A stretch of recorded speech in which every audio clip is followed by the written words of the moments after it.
Lobbies are cleared. केंद्र सरकार के नए भूमि अधिग्रहण बिल के लोकसभा में पास हो जाने के बाद बुधवार को राज्यसभा से भी इसे हरी झंडी मिल गई है। ये विधेयक ब्रिटिश कालीन करीब 120 वर्ष पुराने कानून की जगह लेगा। मौजूदा भूमि अर्जन विधेयक में लगभग 158 छोटे बड़े संशोधन किए गए। नए भूमि अधिग्रहण बिल के प्रावधान में नया कानून किसानों की जमीन के जबरन अधिग्रहण की इजाजत नहीं देता, लेकिन रक्षा या राष्ट्रीय सुरक्षा के मद्देनजर सरकार उनकी भूमि का अधिग्रहण करेगी तो उन्हें उचित मुआवजा पाने का हक होगा। विधेयक में किस तरह की भूमि का अधिग्रहण किया जाएगा, इसका अधिकार राज्यों को दिया गया है। साथ ही राज्यों को अपना भूमि अधिग्रहण कानून बनाने की भी छूट होगी, मगर राज्यों के कानून में मुआवजा और पुनर्वास किसी भी सूरत में केंद्रीय कानून से कम नहीं होगा। कानून में न सिर्फ जमीन के उचित मुआवजे का प्रावधान किया गया है, बल्कि भूस्वामियों के पुनर्वास और पुनर्स्थापना की पूरी व्यवस्था की गई है।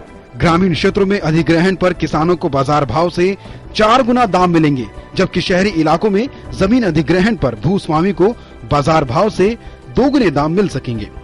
प्राइवेट कंपनियों के लिए अगर जमीन अधिग्रहित की जाती है, 80% स्थानीय लोगों की रजामंदी जरूरी होगी। अगर 5 साल में प्रोजेक्ट शुरू नहीं होते हैं तो अधिग्रहण खारिज हो जाएगा। नए कानून के लागू होने से बहुफसली सिंचित भूमि का अधिग्रहण नहीं किया जा सकेगा।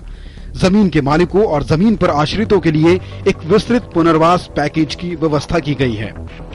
इस कानून में अधिग्रहण के कारण जीविका खोने वालों को 12 महीनों के लिए प्रति व्यक्ति 3000 रुपए प्रति महीने जीवन निर्वाह भत्ता दिए जाने का भी प्रावधान है।